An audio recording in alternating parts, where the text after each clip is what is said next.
Hablemos de la Dana de Valencia. Se ha cumplido un año desde la peor catástrofe natural de España en este siglo. Y os voy a ser sincero, se han escrito cientos de artículos y realizado miles de vídeos hablando de este tema.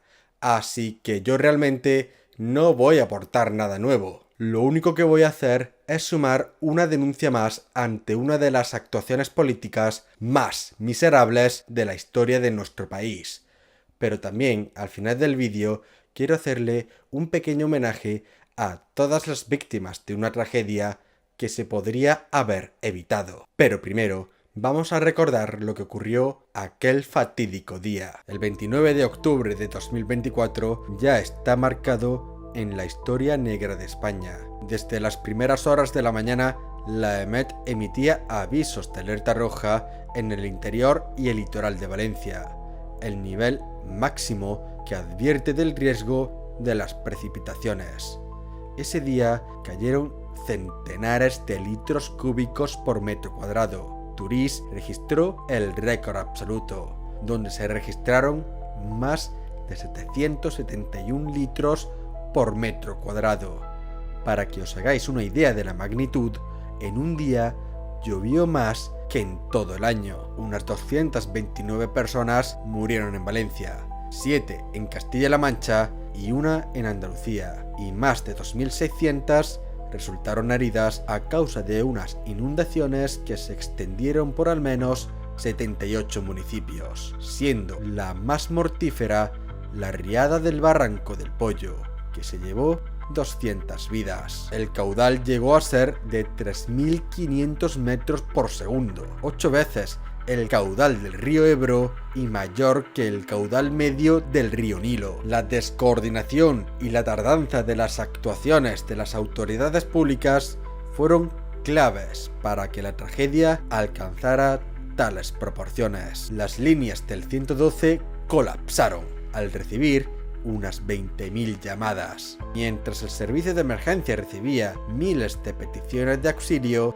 el CECOPI, la unidad que coordina todas las acciones y que no se conformó hasta las 5 de la tarde, debatía las medidas a tomar mientras recibían datos de la catástrofe a tiempo real. Para cuando las autoridades valencianas emitieron el mensaje de alerta a toda la ciudadanía a las 8:11 de la tarde, ya habían fallecido 155 personas y 37 se encontraban en estado crítico. El presidente de la Comunidad Valenciana, Carlos Mazón, no apareció por el CECOPI hasta las 8:30. Si la gestión durante la Dana fue calamitosa, la que vino después fue proporcional al nivel de la catástrofe. La ayuda llegaba a cuentagotas, mientras las administraciones autonómicas y las del gobierno central se acusaban mutuamente de ser los máximos responsables de la tragedia. Un año después, todavía quedan muchas casas e infraestructuras por restaurar,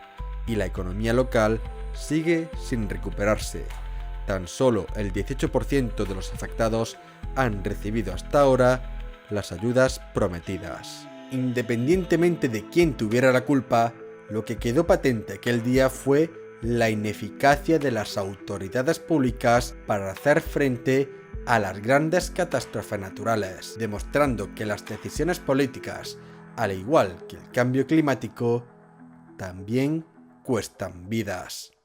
Lo que os acabo de mostrar es solo un resumen. Hay cientos de artículos que detallan la cronología de los hechos hora por hora, pero dependiendo del medio en el que se publique dicha cronología, responsabilizará más a las instituciones autonómicas o a las que dependen del gobierno central. Y es que los medios de comunicación afines al Partido Popular y al PSOE han escrito ríos de tinta para demostrar la culpabilidad del rival político. Para la izquierda, el principal y único responsable es Carlos Mazón y su gobierno. Argumentan que la competencia de la prevención y gestión de emergencias pertenece a las comunidades autónomas, cosa que es verdad, y que la administración central solo puede asumir el mando de la gestión si la autonomía decreta el nivel 3 de emergencia y la Generalitat mantuvo en todo momento el nivel 2. Esta afirmación es cierta a medias. Luego entraré en más detalles.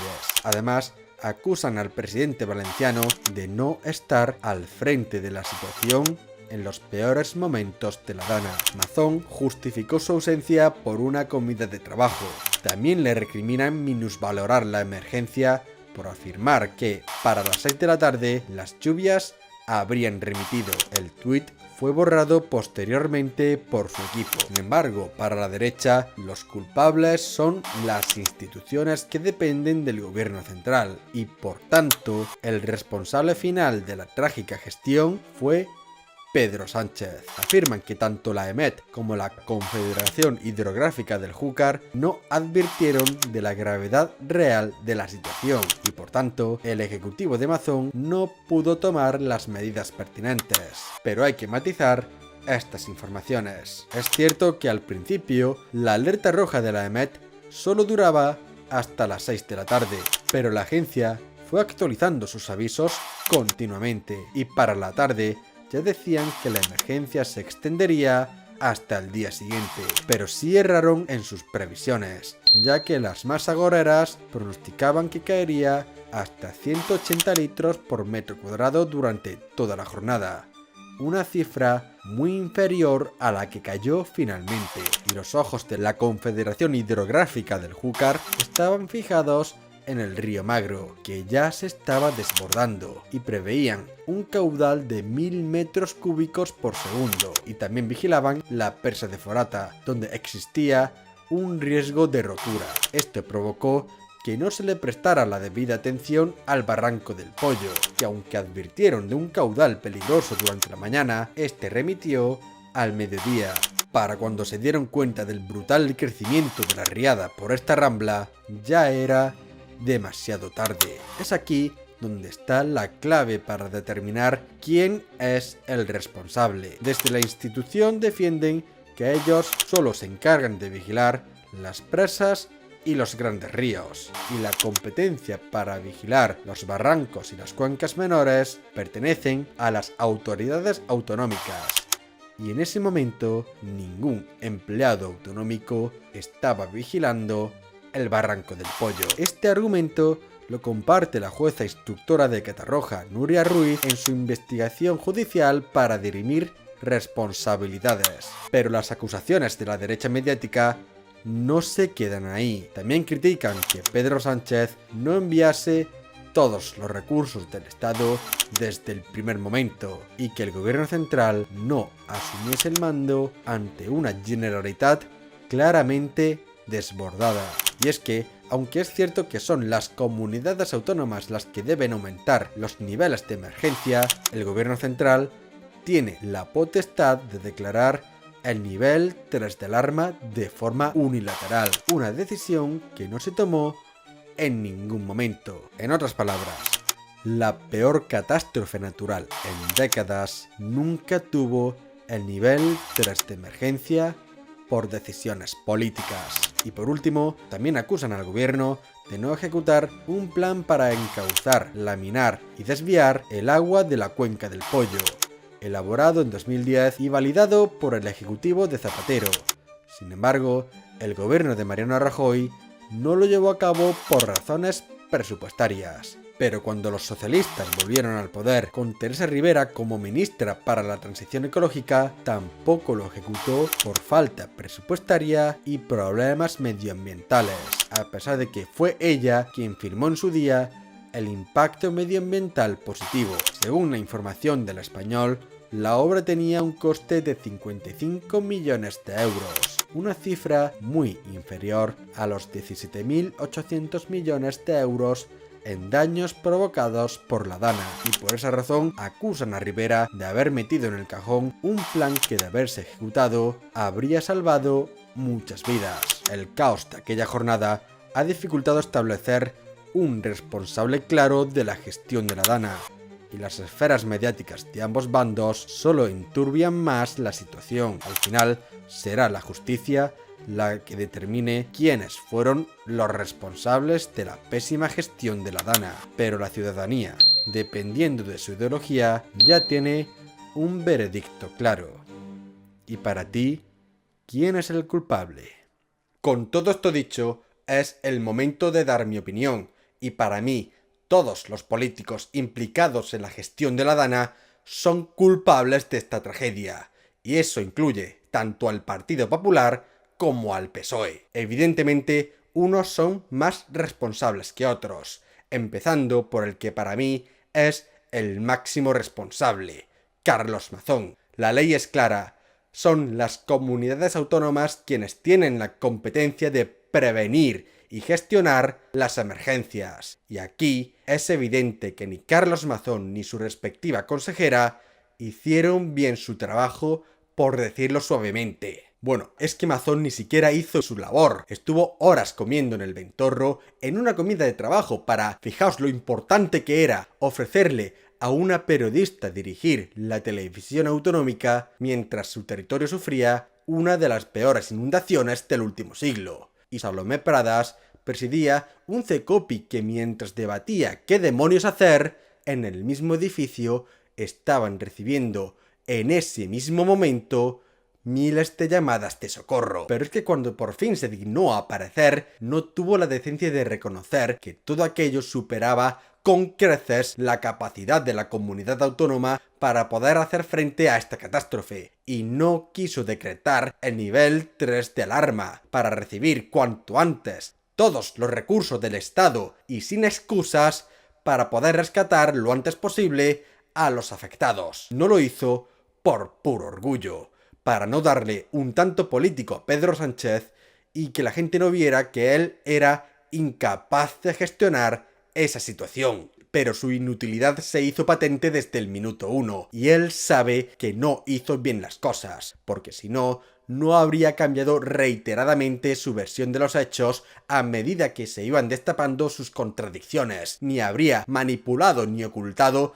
los vídeos del CECOPI, que son pruebas clave para determinar quiénes fueron los responsables de la tardanza de aquel día. Esta obstaculización a la justicia no hace más que demostrar que él y su gobierno saben que su cagada ha costado vidas. Que este tipo no haya tenido la decencia humana de dimitir es para mí la no dimisión más miserable, no solo de España, sino de toda Europa. Mazón no tiene perdón ni redención, y su dimisión se tendría que haber hecho efectiva hace mucho tiempo. Pero que este canalla sea un sinvergüenza sin escrúpulos no exime al otro elemento en esta cuestión, Pedro Sánchez, que al ver la incapacidad de Mazón para rescatar a sus propios ciudadanos, tendría que haber decretado inmediatamente el nivel 3 de emergencia nacional. Literalmente, era una cuestión de vida o muerte. Pero nunca lo hizo. Él argumentó que no lo decretó para evitar un choque institucional. Pero en un momento de tan extrema gravedad, donde hay vidas en juego, hay que actuar rápido. Y si hay que pasar por encima de las competencias autonómicas, pues se hace.